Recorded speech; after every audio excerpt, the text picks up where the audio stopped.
တရုတ်မင်းသားယူမုံလုံးတေဆုံးမှုဖြစ်စဉ်နဲ့ပတ်သက်ပြီးအာဏာပိုင်တွေရဲ့တရားဝင်ထုတ်ပြန်ချက်နဲ့ပြည်ပကသတင်းရင်းမြစ်တွေရဲ့ဆွဆွဲချက်တွေကလုံးဝကွဲပြားခြားနားနေတာကိုတွေ့ရမှာပါအာဏာပိုင်တွေဘက်ကတော့ယူမုံလုံးဟာ2025ခုနှစ်စက်တင်ဘာလ17ရက်နေ့မှာဘေကျင်းမြို့ကသူ့နေအဆောက်အုံပေါ်ကနေပြုတ်ကျပြီးတေဆုံးခဲ့တာလို့ဆိုပါတယ်ရဲတပ်ဖွဲ့ကလည်းချက်ချင်းစစ်ဆေးပြီးပြစ်မှုဆိုင်ရာတန်တရားမရှိဘူးလို့ဆုံးဖြတ်ခဲ့တယ်လို့ဒါဟာအရက်သေးတာတောက်စားထားမှုကြောင့်ဖြစ်ရတဲ့မတော်တဆမှုလို့ပဲအမှုပိတ်ခဲ့ပါတယ်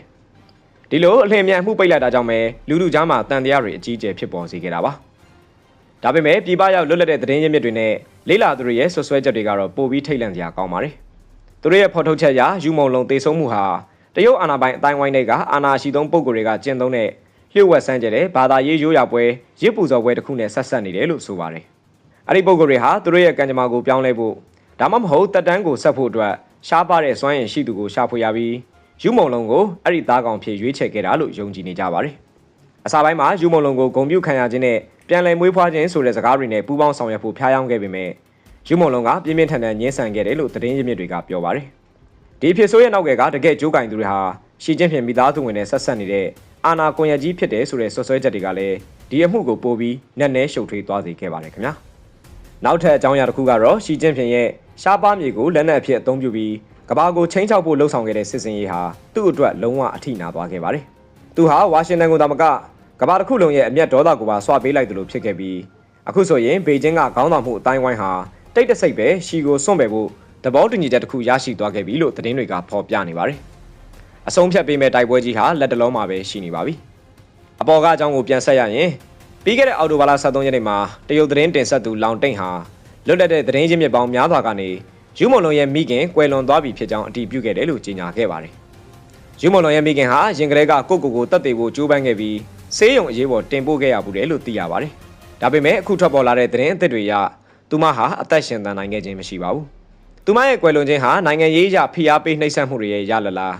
းဒါမှမဟုတ်စိတ်ပြတ်အားငယ်မှုကြောင့်ကိုအဆုံးစီရင်သွားတာလားဆိုတာကတော့ရှင်းရှင်းလင်းလင်းမသိရသေးပါဘူးသုံးသက်သူထိုင်ဝီလီယံကလည်းယူမုံလုံးရဲ့မိခင်နဲ့ဆွေမျိုးတွေကိုအာနာပိုင်တွေကအတင်းအဓမ္မဖမ်းဆီးခေါ်ဆောင်သွားပြီးခဲ့ပြီးနောက်ယခုလိုကွယ်လွန်သွားခဲ့ခြင်းဖြစ်ကြောင်းဖွင့်ချခဲ့ပါတယ်ထိုင်ဝီလီယံဟာသူ့ရဲ့ဗီဒီယိုတွေကိုဖျက်ပစ်ဖို့နဲ့ channel ကိုပိတ်ပစ်ဖို့နိုင်ငံတကာကဖိအားပေးမှုတွေရှိခဲ့ပေမဲ့ငြင်းဆန်ခဲ့ပြီးတော့ပရိသတ်တွေကိုမှန်တရားအတွက်ဆက်လက်ရည်တည်ကြဖို့တိုက်တွန်းခဲ့ပါတယ်သူမဟာယူမုံလုံးရဲ့ဝိညာဉ်နဲ့ဆက်သွယ်ရာကနေကြောက်မက်ဖွယ်ရာဘာသာရေးဆိုင်ရာရစ်ပူဆိုတဲ့ရိုးရာပွဲတစ်ခုရဲ့အသေးစိတ်တွေကိုသိခဲ့ရတယ်လို့ပြောကြားခဲ့ပြီးနောက်ပိုင်းမှာဒီအကြောင်းအရာတွေကိုလွတ်လပ်တဲ့မီဒီယာများရဲ့ဖွင့်ချမှုများနဲ့ကိုက်ညီနေခဲ့ကြောင်းပြောဆိုခဲ့ပါတယ်။ဒါကြောင့်ပဲဒီရက်ပိုင်းတွင်တရုတ်နိုင်ငံမှာယူမုံလုံးတွေလူထုလှုပ်ရှားမှုတွေတော်တော်လေးဆူညံလာပါတယ်။တရုတ်နိုင်ငံလုံးကမြို့ကြီးတွေမှာလူတွေကသူ့ပုံကိုပရိုဂျက်တာနဲ့ထိုးပြပြီးသူ့နာမည်ကိုပျောက်ကွယ်သွားအောင်အဖြစ်မခံနိုင်ဘူးလို့ပြောနေကြပါတယ်။ဒီလှုပ်ရှားမှုကတရုတ်ပြည်ပအထိရောက်သွားပြီးနယူးယောက်မြို့ Times Square မှာတော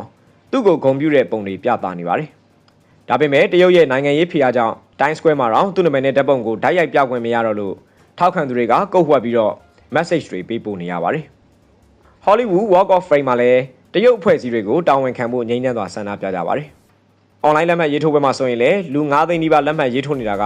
ဒီကိစ္စဟာတူဦးတယောက်ရဲ့အဖြစ်ဆိုးတယ်မဟုတ်ပဲကမ္ဘာလုံးဆိုင်ရာတရားမျှတမှုအတွက်လှုပ်ရှားမှုဖြစ်လာနေတယ်ဆိုတာပြသနေပါတယ်။နောက်ပြီးဒီမှုမှာတကယ်ကိုထိတ်လန့်စရာကောင်းတဲ့အချက်ပေါ်လာပါတယ်။ဘေကျင်းရဲ့အမြင့်ဆုံးအာဏာပိုင်ကယူမုံလုံးမှုနဲ့ပတ်သက်တဲ့ online ဆွေးနွေးမှုတွေကိုပိတ်ပစ်ဖို့ကိုယ်တိုင်အမိန့်ပေးခဲ့တာပါ။ဒီဖြစ်ဆုံးနဲ့ဆက်ဆက်နေတယ်လို့သတင်းထွက်နေတဲ့မင်းသမီးကြီးဂျန်ရှောင်မင်းရဲ့တငယ်ချင်းဟောင်းတဦးစီကနေအချက်လက်တွေရရှိခဲ့ပါတယ်။ဒီအချက်လက်ထဲမှာဆိုရင်ရှီကျင်းဖြင်ရဲ့မိသားစုဝင်တဦးဖြစ်တဲ့ရှီယွမ်ဖြင်ရဲ့ဆိုသူကဒီအမှုနဲ့ဆက်ဆက်နေကြောင်းလူတစ်ယောက်က online မှာဖော်ပြလိုက်ပြီးမှ online ပေါ်မှာပိတ်ပင်ကန့်သတ်မှုတွေစတင်ခဲ့တာပါ။ online မှာဘာမှထပ်မဆွေးနွေးနေတော့အားလုံးပိတ်ပစ်လိုက်ဆိုတဲ့ဒီအမိန့်ဟာအာဏာအမြင့်ဆုံးအဆင့်ကနေတိုက်ရိုက်ကျလာခဲ့တာဖြစ်ပြီးနိုင်ပိုင်းတွင်မှာပဲ post တွေ video တွေအားလုံးကိုအပြင်းထန်ဖယ်ရှားပစ်ခဲ့ပါတယ်။လွတ်လပ်တဲ့သတင်းတောက်တဦးကလည်းဒီအချက်ကိုထပ်ဆင့်အတည်ပြုပါတယ်။ယူမုံလုံးဟာရှီမျိုးရိုးနာမည်နဲ့အသက်ကြီးလာသောအသက်ကြီးလူတဦးဖြစ်ကြောင်းပြောဆိုခဲ့ပြီးအဲ့ဒီသူကဘေကျင်းအမှုပညာနယ်ပယ်ရဲ့နောက်ွယ်ကလက်မဲကြီးဖြစ်တယ်လို့ဆိုပါတယ်။